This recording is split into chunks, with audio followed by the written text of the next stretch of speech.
I met someone who was in the organized crime section at the Department of Justice. And he said, "Oh, let me have your resume. I'll give it to my boss." So I mailed him a copy of my resume. He gave it to his boss and I got hired. Then I got to realize that the men I started with were trying cases. We all start with appeals, which is a very good way to learn the mistakes of trial lawyers that when you start trying cases, you will avoid. And so I went to my boss and I said, "How come?" And he said, "Because you're a girl." And he actually said that word.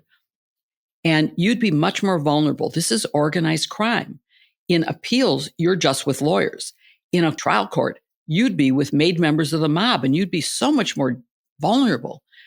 And I simply said, "Well, what didn't you notice about me when you hired me to be a trial lawyer?" And that's how I got my first trial.